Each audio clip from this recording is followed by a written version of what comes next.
Well, hey friends, it's Tracey and Violet from Tea Time with Tracey and Violet. I'll just get you, I got a nice little candle there. Yeah, I do, yeah. Anyways, I'm gonna do part 2 of my book haul. I just got done doing part 1, but it's already like really big, so I was gonna break it up into 2 videos. And yeah, I'm still working on my nursing this pot of tea that I have going on in my teapot. So if you didn't see that video, I'll show you my girl. I've made a couple videos tonight with her. Look at that. Look at that. She has gold up at the top, a thick slipper down here of gold, gold down on the sides but not on her elbow, and a big arse shoulder pad of gold up there. Yeah. And then there you go. And it's Queen Anne bone china, England. So I'm using this beautiful teapot and the creamer to match. I'm having some Earl Grey tea. It's like 11 o'clock at night. The kids have gone to bed. Violet's waiting for me to go to bed. I said, well, you can go to bed. You don't have to wait for me. But no, she insists. So, what you gonna do? What's a girl to do? Anyways, let's have a little sniff.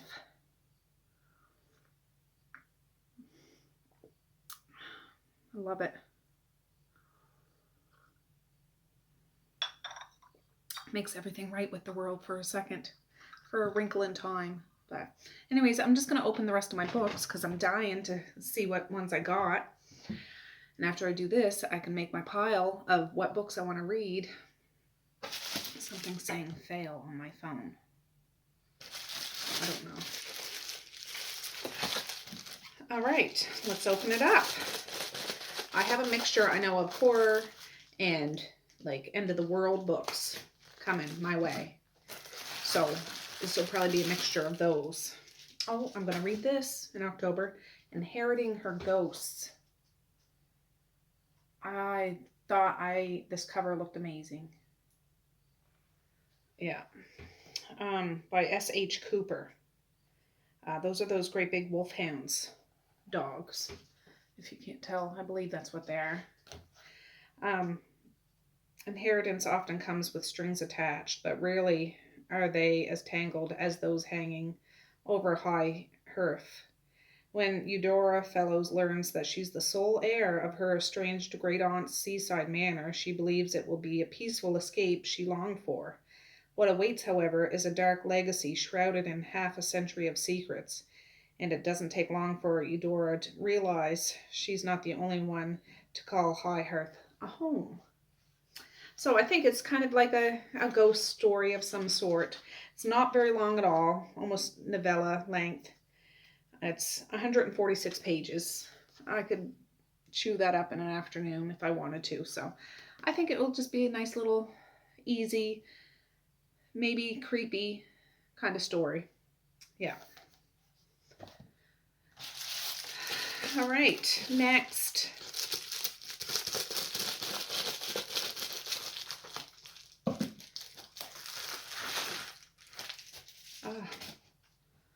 The Mud Ballad. I should say I got some weird, disturbing books too. I think that's where this comes from. This is by Joe Quennell. I don't know how to say that. Quennell. Quennell. The Mud Ballad. Look at that cover. That looks pretty disturbing, doesn't it? A Southern Gothic folktale steeped with black humor and the occult. Yeah. Never be alone again. In a dying railroad town, a conjoined twin wallows in purgatory for the murder of his brother. A disgraced surgeon goes to desperate ends to reconnect with his lost love. When redemption comes with the dash of black magic, the two enter a world of talking corpses, flesh-eating hogs, rude mimes, and realistic violence. I think it's just a big old effed up kind of story. So, Mud Ballad. I've never read anything by him. Is he the guy that wrote Geek Love? I can't remember. Yes, he is. And I got geek love, and I haven't read it yet. So this will be book number 2 from this guy. I should have read book 1 before. I mean, the stories they're not book 1 and book 2, but I should have read 1 before I got another one. But yeah, they're not very long. All for a little bit of crazy, weird, bizarre, just to see. I haven't found a bizarro book that I was just like, oh yes, that was the best thing I've ever read. I want more of that. But I like the journey of reading it until I find something that really clicks with me in that sense. 131 pages. Yeah. Not very long.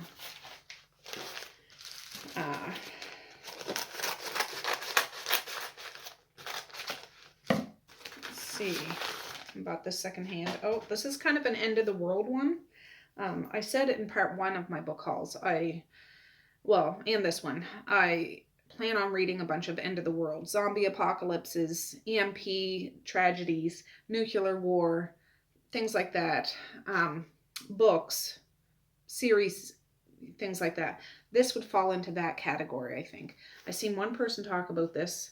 It's by Naomi Booth, and it's called Sealed. I believe this couple wanted to leave the city life behind because there's some sort of a epidemic. Is that what it was? Heavily pregnant, Alice and her partner Pete are done with the city. Alice is haunted by rumors of a skin-sealing epidemic starting to infect the urban population. She hopes their new remote mountain house will offer safety, a place to forget the nightmares and start their family. But the mountains and their people hold a different kind of danger. With their relationship under intolerable pressure, violence erupts and Alice is faced with the unthinkable as she fights to protect her unborn child. Timely and suspenseful, Sealed is a gripping modern fable of motherhood, a terrifying portrait of ordinary people under a threat from their own bodies and from the world around them. That sounds horrifying to me. Imagine being pregnant and something like that going on. Terrifying. Friggin' terrifying. So, yeah.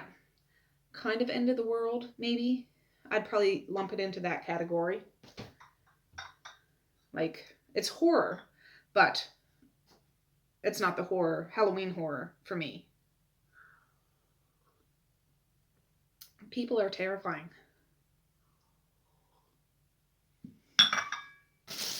All right. Let's see. It's going to be a good winter, guys. I can tell you. I got some good books to read or to check out to see if I like them. Maybe they're not good, but this is another end of the world one. This is a whole series. I only got book 1 because I wanted to see if I'd like it or not. Extinction Horizon. I forget what the issue is. Is it zombies? Goes dark. Yeah, a strain of Ebola that turns men into monsters. So kind of zombified. Yeah, there's 1, 2, 3, 4, 5, 6, 7 books in this series. I only got 1 book just to try it. I think this is more of a military kind of. Master Sergeant Reed Beckman has led his Delta Force team Ghost through every kind of hell imaginable and never lost a man. When a top secret medical corps research facility goes dark, Team Ghost will face their deadliest enemy yet, a strain of Ebola that turns men into monsters. So, I don't know if it's going to be my jam, but I'm going to try it because I'm up for it. By Nicholas Sansbury Smith. Yeah. All right. I'm trying to do this quick. I know you don't got all day. But I don't want to have I'd rather open them up a bunch in one video instead of having a million book haul videos. A Gift Upon the Shore.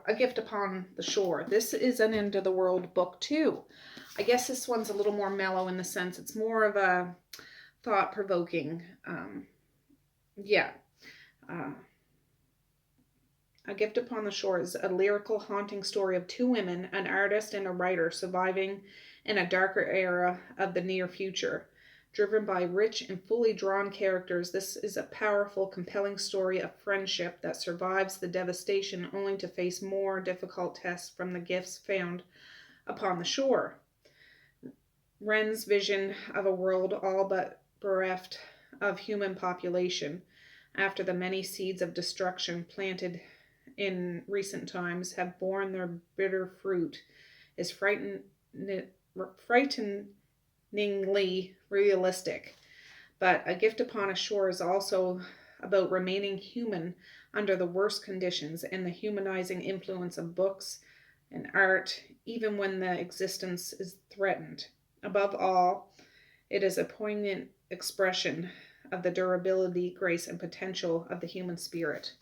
And that quote was from Jean M. I don't know how to say her last name. Clan of the Cave Bear author.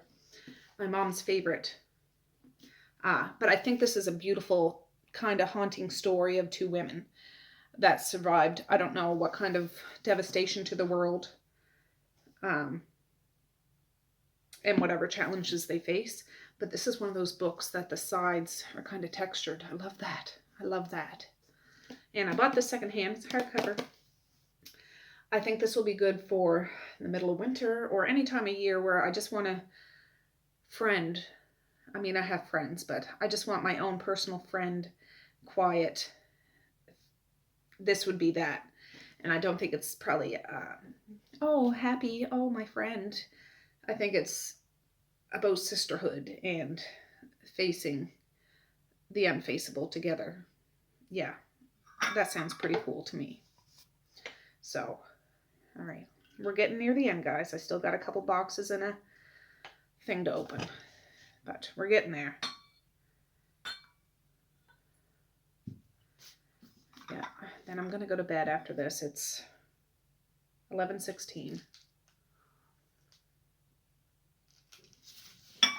All right.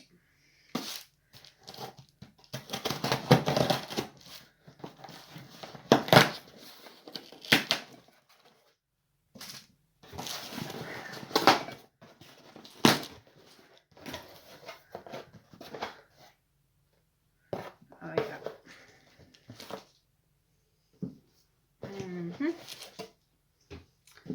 All right. All right, I got some other books of his. They might be in this box. I don't know. This is from Keith C. Blackmore, and this is a end of the world thing too. This is a prequel. I forget what the first one is. I forget what kind of... Oh, it's a zombie apocalypse. Yeah. After a long day of prepping a house for painting, all Gus Barry wanted was a night off to spend some time with his girlfriend and relax after having to return to work the next morning. But that isn't going to happen because Gus's co-worker Benny has found a one-night job at a local Molly Mart East, a job that has to be done by the morning. If Gus and his paint crew can complete the work, by then it could mean a huge business with the respected established chain.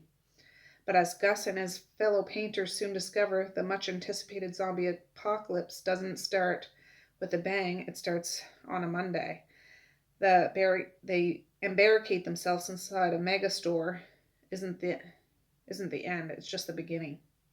It's the prequel to the Mountain Man series, so I ordered some Mountain Man books. And again, like I said, I want to try some zombie, or maybe that was in my last video. I want to read some zombie apocalypse books. I've never read one before, and I ordered a couple of different authors' books like that, and this is one of them. And I've seen a lot of reviews. I've seen maybe somebody on BookTube, but I looked up this author, and it got rave reviews, so why not? And then Devil's Creek by Todd Kessling, a Bram Stoker Award nominee. I can't recall. Give Us That Old-Time Religion. About 15 miles west of Stafford, Kentucky, lies Devil's Creek. Oh, yes. I know what this is. Well, maybe I don't. According to local legend, there used to be a church out there, some of the Lord's Church of Holy Voices, a death cult, where Jacob Masters preached and gospel of the nameless God. And like most legends, there's truth buried among the roots and bones. In 1983, the church burned down, followed by a mass suicide. Among the survivors were Jacob's 6 children and their grandparents, who banded together to defy their former minister. Dubbed the Stafford Six, these children grew up amid scrutiny and ridicule, but their infamy has faded over the last 30 years. Now their ordeal is all but forgotten, and Jacob Masters is nothing more than a scary story told around campfires. For Jack Tremley, one of the 6, memories of that fateful night had fueled a successful art career and a lifetime of nightmares. When his grandmother, Emma Jean, dies, Jack returns to Stafford to settle her estate. What he finds waiting for him are secrets Emma Jean kept in his youth, secrets about his father and the church, secrets that can no longer stay buried. The roots of Jacob's buried God runs deep, and within the heart of Devil's Creek, something is beginning to stir. I guess this is quite something. And I like a good dose of scary religion stuff. Yeah, if it got a Bram Stoker nomination, it must be quite scary, frightening. So that one, and it's a good size one too. Yeah, good size one. That one. And I got I always want to say Anya Alborn, but Anya Alborn. I read her book Brother and really liked it. So I got another book of hers. And if you see her, I just picked one randomly, I think. And I've seen people talk about different books of hers. My tea's going cold, but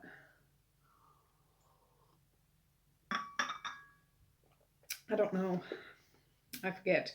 Everyone imagines something terrible lurks within the house of abandoned rooms, especially Jessie and her 2 closest friends, Cassie and Reed. But when Reed chooses the house as a backdrop for his own suicide, childhood ghost stories are transformed into a nightmare that sends Jessie into a downward spiral of grief. Nearly 20 years later, Jessie stands on the collapsing steps of the house that snatched away his best friend. Casey has asked him to revisit his old demons, if only to help them find closure that's long overdue. But tragedy finds them once more, and Jessie is left forever changed. Now, left to cope with the disaster that has become his life, Jessie must unravel and the mystery behind the house that has terrified him since he was a boy. To fail is to lose everything he has left, but success might come at an even higher price. So, yeah, I liked her book Brother so much, I wanted to try on another story of hers. Try it on for size. I do have a video on that book and my thoughts. Check it out. If I think of it, I'll put it down below.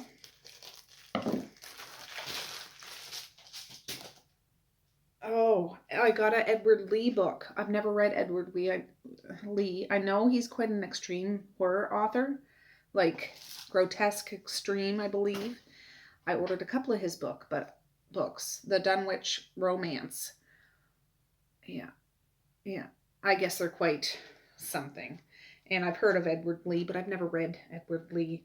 And I think I ordered Black Train and Gash or something too. I don't think they're here yet. Maybe. I don't know. But yeah, I won't read the back of every book, but when I do read it and I do talk about it, I certainly will. But if you ever read any Edward Lee, and if you have, let me know your thoughts or books you would recommend or not recommend. He has a whole slew of books. Okay, I'm on the last box, okay? I know. Sick and tired of me yet? Yeah.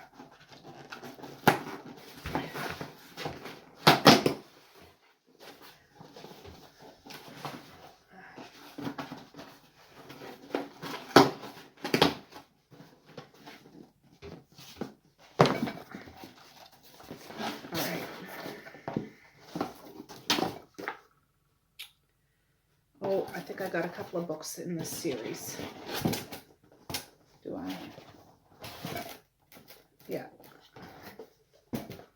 I think I got one more. Maybe it's not in here. But this is, that's book 2. That's book 3. This is by KLM. This is another zombie. Another zombie. I want to read a bunch of zombie ones, a bunch of other end of the world ones, so I can go back next year after I get all these read and recommend, or not even recommend, like almost rate them, like what ones were my favorite, what ones I would recommend if you're looking for a real good one, ones that don't bother, like I wouldn't bother with, in my opinion, kind of thing. But there's this book 3 to this too, and I'm sure there's book 3. But Mad World, Shattered World. Well, Shattered World is book 2, Mad World is book 3, and I don't know what book 1 is. All I'll say is Zombie Apocalypse. Speaking of zombie,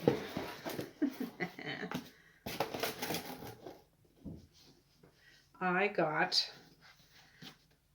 the Walking Dead books, some of them. Now, I know The Walking Dead, like the show, the AMC show, The Walking Dead, is based off of the, like, I don't want to say, graphic novel. I was going to say comic book, but graphic novel. But after that, they started coming out with a couple of novels. Now, it doesn't follow that timeline on the show, as far as I know, but it's Robert Kirkman and Jay, I don't know how you say his last name, but this has 2 books in one. And this has to do, if you've watched the Walking Dead series, which I watched up to, I don't know, season 5 or 6 or something like that. There's I forget which season it is, but the governor comes in. This follows like the rise of the governor, the road to Woodbury. And I guess it goes according to the governor's perspective, I believe. And I bought these secondhand. And I'm really interested to find out how they turned out. I never really read a graphic novel. I've never really read manga, and nothing against them. It's just I don't know. I just never have. I wanted a book. The bigger, the better. Yeah. So I got 2 in one. You can buy them separately. The Rise of the Governor and The Road to Woodbury. And the comments, like the reviews on Amazon, they said they were good. So there's a few books in it. The Walking Dead, The Fall of the Governor, Part 2. So that's book 1, book 2. Then there's another Fall of the Governor, Part 1, Fall of the Governor, Part 2. But this is, I guess the other book hasn't come yet, but yeah. Not as big, but it's just 1 book. I couldn't buy 2 together. But yeah, Zombie Apocalypse. And then this is what I was talking about. The Mountain Man. I think there's another book that goes with it, but I don't think I got it. So I got the prequel and I got book 1. Just so I can at least get the good foundation to see if I want to go further. But Keith C. Blackmore. So that's all the books that I got. I have a good winter planned ahead.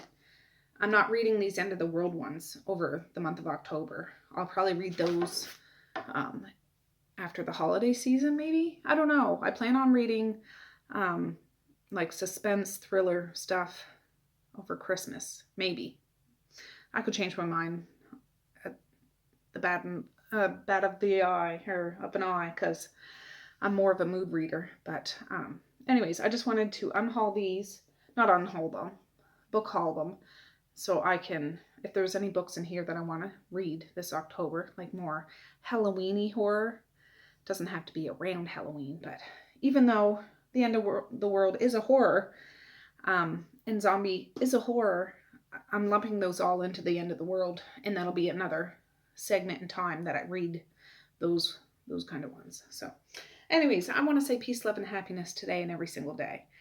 Please like, share, and subscribe if you so choose. But if not, that's okay too. I still love you. I still want all the happiness in the world for each and every one of you out there. I certainly do. I really, really honest and truly do. Yes, I do. So I have a little sniff of tea left here. I'm going to put these books in a box, and I'm going to hit the sack jack. So with that, I'm going to say have a good night or have a good morning, and I might see you tomorrow. Bye. Bloop.